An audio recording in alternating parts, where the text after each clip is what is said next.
I'm here to share with you my personal story, to serve as a witness to the historical truth. The Honorable Irwin Cutler said, and I quote, "Where there is no truth, there will be no justice." Jews have lived in the Middle East and North Africa for more than 2,500 years. By the time I was born, which was 1948, makes me 63, there were 36,000 Jews living in Libya. By 1967, there were only 6,000, and today there are none. My entire community is invisible. I grew up in a middle-class Jewish family, the elder of 4 children. My father, Rahmin Mublil, imported oil equipment, and he spoke very often of the Mora oath that took place in 1945 in Tripoli. There were pogroms. He buried the severed bodies of his own friends, an experience that traumatized him for the rest of his life. My ancestors lived in Libya for hundreds of years, but ancestry and residence was not sufficient. We were Jews. We were not given citizenship, we were not given passports, we were not given basic civil and human rights that were given to other Libyan Muslims. I was 6 years old when I first experienced raw hate. I visited the local madrasa school when a teacher instructed the students, if you have 10 Jews and you kill 5 of them, how many Jews do you have left to kill? The teacher asked. I was traumatized by the fear of death. We were forbidden to leave the country, but in order to cope, we had to live in denial as though everything would be okay in the future. In June of 1967, the Six-Day War broke out. I was 19 years old. Fear spread throughout the Jewish community. In Tripoli and Benghazi, the mobs took to the streets and shouted, "Adbah al-Yahud," slaughtered the Jews. In Tripoli,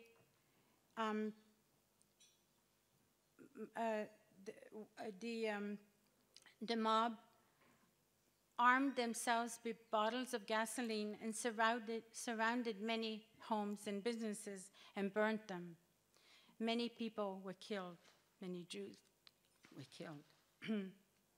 At the time of the riots, I was working and I couldn't get home, so I was hidden by my British employer in his garage. Although I escaped the violence, I was consumed by fear. While I was in hiding, the mob had burned my father's warehouse, and they surrounded my home, wanted to burn it. But it was a Muslim neighbor who was courageous enough to save my family's life and stop the mob. I will be eternally grateful to this Muslim man. 1 month after the Six-Day War, I rejoined my family from my hiding place. It was at that time that the Libyan government ordered the expulsion of all Jews from Libya and the confiscation of all of our property. Although we were relieved to escape the violence, we had no money. We were consumed by the anxiety that comes with displacement of home and community. A few days later, with 1 suitcase and $20, we boarded a bus to take us to the airport. Halfway to the airport, the driver pulled over on the side of a road, and the conductor left us with the driver inside the bus. Sensing that something was wrong, I followed the conductor to a nearby gas station. I was fearing the worst, so I decided to call Brian again to come to our rescue. But when I arrived at the gas station, the conductor refused to let me use the phone. I struggled with him physically, and trembling, I managed to call Brian and ask him to come to our rescue. When I tried to leave the office, 3 men blocked my path to the door. I pushed my way out of the door, and I ran back to the bus. It was 6 o'clock in the morning. When I returned to the bus, I saw my mother and my young 13-year-old brother, paralyzed with fear, just staring out the window. My Orthodox grandfather was praying, and then I saw a big pool of gasoline under the bus. The driver stood by the bus, holding a packet of matches in his hands. The lives of 6 members of my family was held in that packet of matches. This image is forever engraved in my memory. Luckily, Brian Foreman, my British rescuer, came with another friend in 2 jeeps, and they rescued us and took us to the airport. Today, I'm standing here before you because 2 brave British Christians saved our lives. When we arrived in Tripoli, at the airport, the police officers called our names and said, "Boublil family, you're not supposed to be here. Yehud Kalab al-Arab." The Jews are the dogs of the Arabs. We were spat at by airport officials and strip searched before boarding a plane to Rome.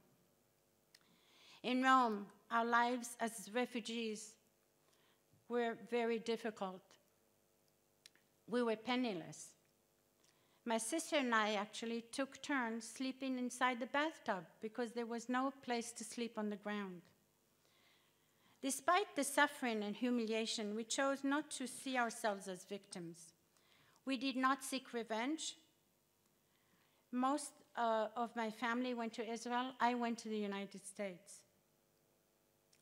We focused on rebuilding our lives with dignity. I personally have forgiven the perpetrators that had tried to kill us. I wish I could say that this story is just my story, but I can't. My story is not unique. Each refugee has their own voice and testimony. Together, they tell the story of nearly 1 million Jews that became refugees from the Arab countries. Approximately 66% fled to Israel between 1948 and 1968.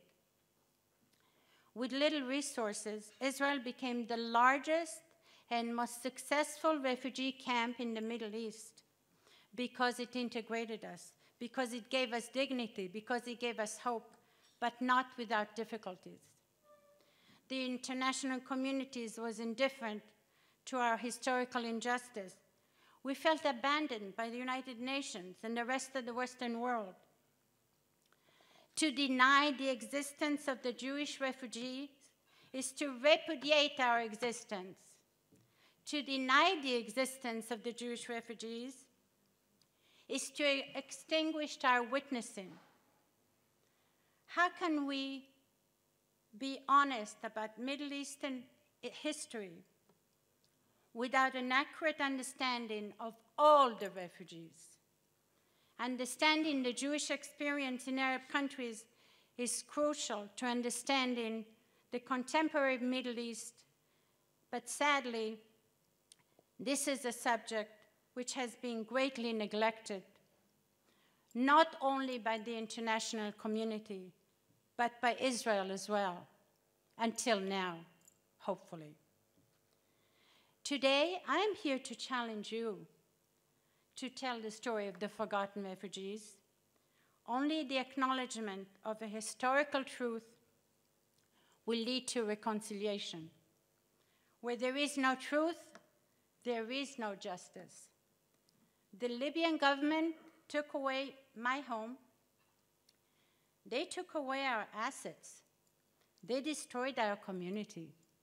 But they will never, never take away my spirit to fight for justice.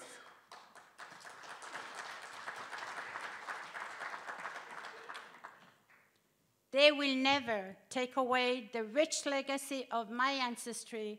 They will never take away my voice as a witness. Hear me well, Mrs. Ashwari. That is why I founded JIMENA, Jews Indigenous to the Middle East and North Africa. And that is why I work so closely with JJAC, Justice for Jews from the Arab countries. Today, I'm here to pledge to you that the plight of the Jewish refugee is no longer going to be forgotten. Join me. Let me hear your voice. Give testimony. Register and document your own story. It is our birthright. And now I'd like you to repeat after me. We are no longer the forgotten refugees. That we are no longer the forgotten refugees.